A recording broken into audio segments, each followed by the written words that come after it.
This Roto React is brought to you by O'Neal. Some breaking news to lead our Hangtown video with as Austin Forkner pulls out of the series to get surgery on his shoulder and to take the necessary time to heal up and begin prep for a run at the 2023 Supercross title. Per the Kawasaki race team, due to a shoulder injury sustained during preparation for the 2022 AMA Pro Motocross Championship, PC race team's Austin Forkner will meet with medical professionals to undergo a reparative procedure.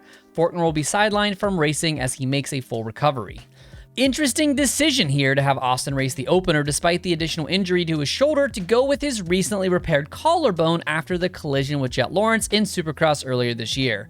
The Pro Circuit Kawasaki rider finished 6th in both motos at Fox Raceway, and if I'm a betting man, I would say that the shoulder injury wasn't that dire, and either he or the team or both wanted to see if he could make a reasonable run for the title before deciding the fate of his entire season. After finishing well off the pace of eventual winner Jet Lawrence and getting caught and passed by Hunter Lawrence, Levi Kitchen, RJ Hampshire, and his own teammate Joe Shimoda, it is clear that he is not quite in a position to contend for the title, and although it's a bummer for race fans from a business decision, it's a good call for the team as well as the 23-year-old to sit out and rest for Supercross. Speaking of Austin's teammates, Cameron Mcadoo will obviously sit out this weekend, and if we're being honest, the entire season seems likely after suffering injuries in a Lap 1 crash at Fox Raceway last weekend. Footage has since surfaced of the crash in addition to Cam updating his social media regularly, saying, "I had a crash on lap 1 of the first moto yesterday, which resulted in a broken sternum and some bleeding on my lungs. I am more than disappointed as my team and I put in lots of work heading into the outdoors and we're really looking forward to the summer. Sometimes it's very hard not to ask why or get down on myself in this situation, but I'm going to take responsibility and keep pushing forward. I can't wait to be back out there later this summer. As always, thanks everyone for the love and support."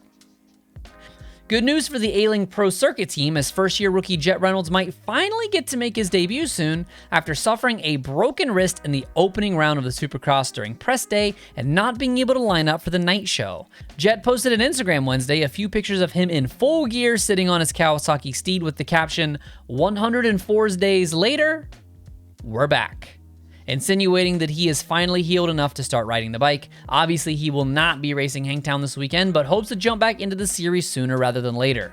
Similarly, Colt Nichols has been back on the bike after missing the entire Supercross season with a huge injury in his opening heat race that resulted in 2 broken arms, among other injuries.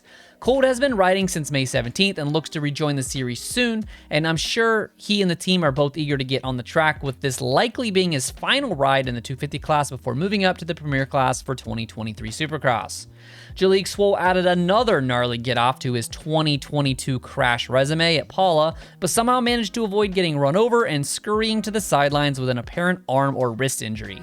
He was later seen in the pits with a sling on his arm, but the Rockstar Husqvarna team has expressed that it's likely a game-time decision on if he will line up behind the gate for Hangtown this weekend.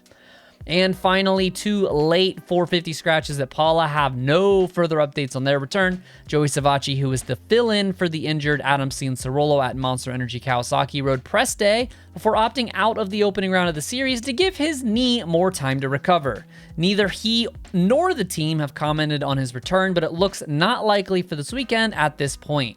And defending champion Dylan Ferrandis will obviously miss out this round and many more to come this season after suffering a finger injury on his left hand during the unofficial press day at Paula last Tuesday. I'm sure A saw a picture of his open incision on social media but had trouble finding the post to include in this video, either because it was an Instagram story or possibly was removed because it was somewhat graphic. Having the procedure ASAP makes sense, as his main concern was that if the injury goes untreated, it can leave permanent damage, so a quick fix makes sense here. While we are talking injuries, let me know in the comments if you think anything except injury can stop Jet Lawrence from running away with the title this season. And don't forget to hit the like button and be sure to subscribe to RotoMoto for more breaking news and analysis like this. The #1 way to get more eyes on the channel is to tell the platform that this video was a good one. And if you value the content I put out, please consider joining me on Patreon for just about $1 per week. You help me continue to make this content for you and are also entered to win race use and autographed memorabilia from your favorite riders. Up for grabs for the month of May is a limited edition Slayer Liat jersey from the Denver round as part of a prize pack donated by Team Solitaire that also includes gifts from many of their other sponsors. Thanks as always for watching RotoMoto. My name is Donnie. Keep it pinned to the weekend.